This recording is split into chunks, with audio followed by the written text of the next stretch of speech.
नमस्कार दोस्तों, ओम नमः शिवाय। स्वागत है आप सभी का इस नए वीडियो में। ओम नमः शिवाय, जय श्री शिवाय, नमस्तुभ्यम, हर हर महादेव। पितृपक्ष में करने वाला बहुत ही छोटा सरल सा आसान उपाय है। यह उपाय दो जली हुई रोटी वाला उपाय है, अर्थात दो रोटी वाला ये उपाय कैसे करेंगे आप अपने घर में पितरों को प्रसन्न करते हुए, यानी कि पितृपक्ष में आप अपने पितरों का चमत्कार पाते हुए, अपने पितरों को तृप्ति के लिए और उनकी खुशहाली के लिए, उनको अपने घर परिवार में प्रसन्नता रखने के लिए दो रोटी वाला उपाय आप सभी को बहुत ही सरल और सहज रूप से बताने का प्रयास किया जाएगा। बहुत ही आसान सा उपाय है जो कि हम सभी को पितृपक्ष में अवश्य रूप से करना चाहिए। और हम सभी का भी श्राद्ध पक्ष का, पितृपक्ष के 16 श्राद्ध पक्ष का समय चल रहा है, तो जरूर रूप से करेंगे। तो संपूर्ण जानकारी जानेंगे और समझेंगे पूज्य गुरुदेव जी की अनुकंपा कृपा से। तो चलिए जानते और समझते हैं कि हम सभी को यह उपाय कैसे और किस क्रिया अनुसार करना चाहिए।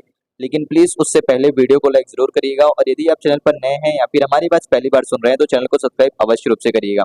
देखिए, अभी आपको स्क्रीन पर दिख रही है एक रोटी, जो कि आपको ऐसा महसूस हो रहा है कि ये जली हुई रोटी है। नहीं, ये जली हुई रोटी नहीं है। बताया जाएगा कि ये रोटी कैसे काले काले धब्बे क्यों पड़े हुए हैं और आपको जली हुई रोटी का ही उदाहरण क्यों दिया जा रहा है। सरल भाषा में समझने के लिए कहा जाए तो जली हुई रोटी जैसी दिखती है। इस प्रकार से कम आपको एक रोटी तैयार करनी है और दो से रोटी से ज्यादा नहीं लेना है। यानी कि यदि बहुत ज्यादा नहीं बना पा रहे हैं तो एक रोटी बना ले, छोटी सी चलेगा। ठीक, अब ये रोटी आपकी ऐसी कैसी तैयार होगी, ध्यान से समझिएगा। आपको कुछ इस प्रकार से रोटी तैयार करनी है। क्या करेंगे उसके लिए, आपको सबसे पहले लेनी है उड़द की दाल, यानी कि उड़द की जो दाल होती है, काली उड़द वाली दाल होती है ना, ऐसी आप सभी के पास दाल जिसका हम प्रयोग अक्सर, इस दाल का हम प्रयोग खिचड़ी वगैरह बनाने में अधिकांश रूप से प्रयोग करते हैं। तो काली काली वाली उड़द की दाल लेनी है। या तो इस दाल को हम ऐसे ही आटे के साथ गूंद लेंगे, या फिर इसी दाल को अच्छे से पीस करके, इसका पेस्ट बना करके आटे में गूंद करके और उस आटे को सेक करके एक रोटी तैयार करेंगे, जो कि हम सभी की इस तरीके से होगी। कुछ काली काली वह रोटी दिखेगी, या फिर कहे तो जली हुई रोटी जैसी वह दिखती है। ठीक इस प्रकार से हम सभी की रोटी तैयार होगी। एक से दो रोटी हम सभी को तैयार कर लेनी है। एक या दो रोटी तैयार करेंगे, जितना आप कर सकते हैं। एक दो रोटी, कम से कम दो, अधिक से अधिक दो रोटी ले सकते हैं, इससे ज्यादा लेने की आवश्यकता नहीं है। रोटी तैयार कर ली है। ठीक, अब इस रोटी को जब आप लेंगे तो इसके बाद आप सभी को क्या करना है, साथ ही साथ तैयार करना है एक चौमुखी दीपक। इस प्रकार से एक चौमुखी दीपक तैयार करिएगा।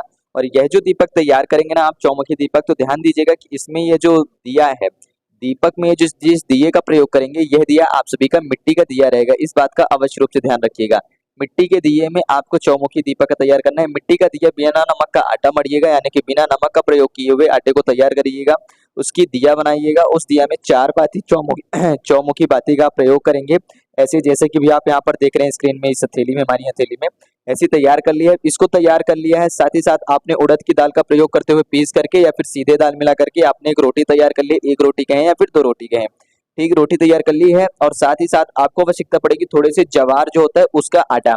जवार का सूखा आटा लीजिएगा, और इस जवार के सूखे आटे को हो सके तो थोड़ा सा घी यदि आपके पास हो तो बहुत अच्छी बात है, अन्यथा केवल आटा बस, या फिर घी है तो जवार का सूखा आटा और घी इसी रोटी के ऊपर आपको छिड़क करके मिला देना है। जैसे हम रोटी में घी लगा करके खाते हैं ना, ठीक उसी प्रकार से जवार का आटा और घी आपको इसी के ऊपर अच्छे से ऐसे लेपन कर देना है। यहाँ पर आपको थोड़ा सा प्रयास करने के लिए बताया जा रहा है, तो आपको इस प्रकार से लेपन कर देना है।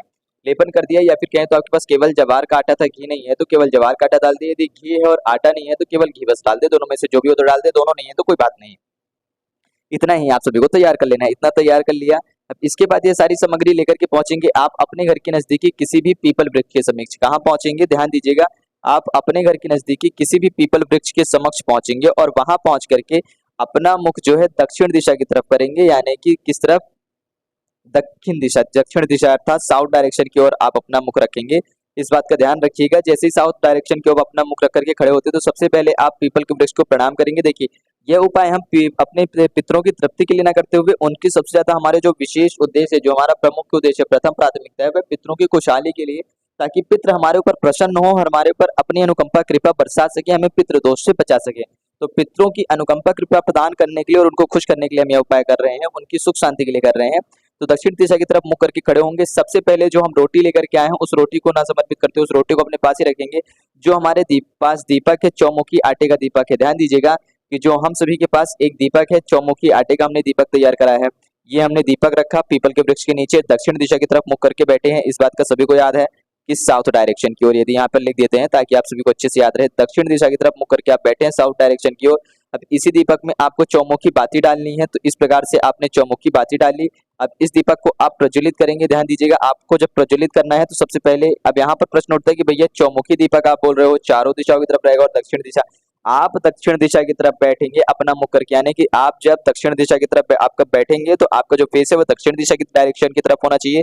आप जिस दिशा को देख रहे हैं वह दक्षिण दिशा रहेगी और उस दिशा को देखते हुए यानी कि उस तरफ दक्षिण दिशा की तरफ आप अपना मुख करके दक्षिण दिशा की तरफ बैठ करके आपको दीपक प्रज्वलित करना है। ठीक, आप समझ गए, आपकी दक्षिण दिशा पर ही दीपक मानी जाएगी। इस प्रकार से आप प्रज्वलित करके आते हैं और ये चौमुखी दीपक रहेगा कि चारों ओर से, यानी कि आपके घर में किसी भी प्रकार से किसी भी रूप से जो पितृदोष है वह ना रहे और पितृ पक्ष की जो है हमारे के जो पितृदेव है, हमारे जो पूर्वज हैं, उनकी हमारे पर कृपा बनी रहे, वह हमसे खुश रहें। इस प्रकार से जब यह दीपक प्रज्वलित करिएगा तो आप सभी ध्यान रखिएगा कि आपको आर्यमन का नाम लेना है। क्या नाम लेना है? पितृ माता की जो देवता होती है ना, उनका आर्यमा का नाम लेते हुए आप ये जो दीपक है समर्पित करेंगे। क्या नाम लेंगे? आर्यमा का नाम लेते हुए आप दीपक, चौमुखी दीपक प्रज्वलित करके रखेंगे। उसके बाद जो आप उड़द की दाल वाली रोटी लेकर के आए हैं, काली वाली रोटी, ठीक है, या फिर हम कह सकते हैं कि कुछ जली हुई जैसी दिखती है, यह जो रोटी है इसको आप सभी को वहीं पर रख देना है। अपने पितृ देवताओं को याद करते हुए ओम पितृ देवताय नमः या फिर आर्यमा का नाम लेते हुए आपको यह रोटी वहां पर रख करके चले आना है। और जैसे ही वहां पर से रखेंगे तो वहां पर से जब लौट करके वापस आएंगे तो पीछे मुड़ करके आप लोगों को नहीं देखना है, यानी कि पीछे मुड़ करके आपको नहीं देखना है। वहीं पर रोटी दीपक समर्पित करा, पितरों के लिए प्रार्थना करी, आर्यमा का नाम लिया और वहां से वापस आ गए। केवल इतना ही करना है। यदि आप इतना करते हैं 16 श्राद्ध पक्ष के इन दिनों में तो आपके घर में पितरों की कृपा बनी रहती है और पितर आपसे प्रसन्न होते हैं और आपके बने हुए और बिगड़े हुए काम को भी, जो बिगड़े हुए कार्य है उनको पितर बनाने का कार्य करते हैं, आपके रुए हुए काम को पुनः से प्रारंभ करने का कार्य करते हैं। तो इस प्रकार से हम सभी को पितरों की कृपा प्रदान होती है। यदि हम चाहें तो केवल इस उपाय को एक दिन भी कर सकते हैं और यदि हम चाहें विशेष रूप से अत्यधिक पितरों की कृपा पाना चाहते हैं, उनको और ज्यादा प्रसन्न करना चाहते हैं तो हम अनेक दिनों भी कर सकते हैं, यानी कि लगातार भी इस उपाय को कर सकते हैं। ठीक है, तो हो गया हमारा पहला उपाय, पहली क्रिया जो कि हम सभी को अवश्य रूप से विशेष रूप से करनी चाहिए। बात करते हैं हम अपने दूसरे उपाय की। तो अभी आपको स्क्रीन में दिख रहा होगा इस प्रकार से उड़दा देखिए। जैसा कि आपको बताया गया था वीडियो में कि पितृपक्ष में कुछ विशेष चीजें हैं जिनका हमें भोग करना चाहिए, अर्थात ग्रहण करनी चाहिए, खानी चाहिए, और जो चीजें हम सभी को पितृ देवताओं को अर्पित करनी चाहिए, और कुछ विशेष चीजें होती है जिनका हमें सेवन नहीं करना चाहिए। उसमें से ध्यान दीजिएगा कि जो चीजों का हमें सेवन करना है वह उसमें से एक आती है उड़द। तो उड़द की दाल का आज आप सभी को प्रयोग भी बताया जा रहा है कि कैसे आप इसका उपाय कर सकते हैं खाने के साथ साथ। ध्यान दीजिएगा, आपको क्या करना है कि उड़द की दाल लेनी है। इसी उड़द की दाल की या तो दाल चावल जैसे बनाते हैं उस प्रकार से आप दाल बनाएंगे, या फिर उड़द की दाल का प्रयोग करते हैं आप इसको पीस करके, या फिर इसकी भजिया या पकौड़ी जो भी बनाना चाहें, इसकी रोटी बनाना चाहें, कुछ भी बना लीजिए, लेकिन उड़द की दाल वास का बनाइएगा। मात्र केवल और केवल उड़द की दाल रहनी चाहिए। बना लिया, उसको एक पत्तल में लेंगे, जो डिस्पोजल वगैरह आती है आप उसमें लेंगे, निकालिएगा, चाहे दाल बनाया हो, चाहे भजिया बनाई हो, चाहे रोटी बनाई हो। ठीक, निकाला, यदि रोटी बनाई है तो थोड़ा सा गुड़ का टुकड़ा भी रखिएगा। अब इसको लेकर के जाइएगा अपने घर के नजदीकी किसी भी वृक्ष के समक्ष, आप यानी कि आपके गांव में हो, शहर में हो, कहीं पे भी हो, छोटा सा चौराहा हो, बड़ा सा चौराहा हो, चलेगा। ठीक, चाहे गली का ही चौराहा हो, वहां जाइएगा, या फिर ऐसी किसी जगह पे जाइएगा कि जहां पर आपको देव वृक्ष मिले। देव वृक्ष जो कि पितृ पक्षों को समर्पित होता है, चाहे वह बेलपत्र का पेड़ हो, चाहे देखिए बेलपत्र का पेड़ हो, पीपल का पेड़ हो या वट वृक्ष हो, वहां पर जाइएगा। वह चाहे चौराहे से वह वृक्ष थोड़ा सा दूरी पर ही क्यों ना हो, एग्जैक्ट चौराहे पर नहीं, थोड़ा सा दूरी है, चलेगा। वहां पर जाकर के वह जो आप उड़द की दाल में बना करके लाए हैं आपको वह रख देना है। चाहे भजिया बना करके लाए हो, यानी कि भजिया पकौड़े आपने बनाए हो उड़द की दाल के, या फिर आपने रोटी बनाई हो, या फिर आपने उड़द की दाल का प्रयोग करके दाल ही बनाई है, तो आप उस कटोरी उसको लेकर के आए हैं इस प्लेट में, डिस्पोजल की प्लेट में, पत्तल में हम कह सकते हैं, इसमें लेकर के आए हैं और इसको आपने वहां पर रख दिया है। अपने पितृ देवताओं का नाम लिया है, पितृ आर्यमन का नाम लेकर के आप यदि उसको रख करके आते हैं, पितृ देवताओं को याद करके आते हैं, तो इससे आपके जीवन से हर प्रकार से पितृदोष की समाप्ति होती ही होती है, पितृदोष का क्षय होता है, पितृदोष का नाश होता है और आपके हर कार्य बनते हैं, पितरों की भी कृपा प्राप्ति होती है। यह हो गया हमारा उड़द वाला उपाय। ध्यान दीजिएगा, हमने जो उपाय बताए हैं आपको आज में गुरु जी के आदेशानुसार, तो दोनों उड़द की दाल के प्रयोग ही बताए हैं। तो उड़द की दाल का प्रयोग का समय आ चुका है, अभी तक हमने सेवन करा था, अब हम अपने पितरों के लिए समर्पित करेंगे। तो उड़द की दाल का हम उपयोग करना प्रारंभ कर सकते हैं। अभी हमारे पास कुछ शेष दिन बाकी है पितृपक्ष में, तो जरूर रूप से करिएगा।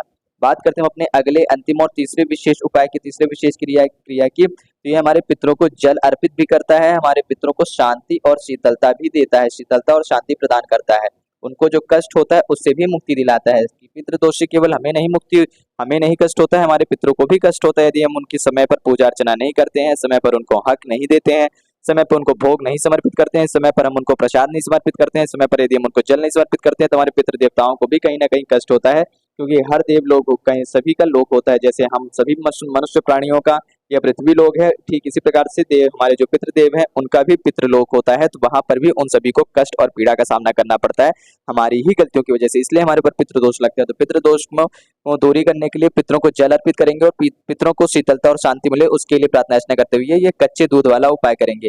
ध्यान दीजिएगा, अपने घर में इस उपाय को हम 3 से 4 बार जितनी बार चाहे तो कर सकते हैं। इस उपाय में 2 दिन लगेंगे, यानी कि आप अपने घर में संध्या के समय में सुबह से लेकर के शाम तक में 1 कटोरी लीजिएगा, उसमें कच्चा दूध डाल करके रखिएगा।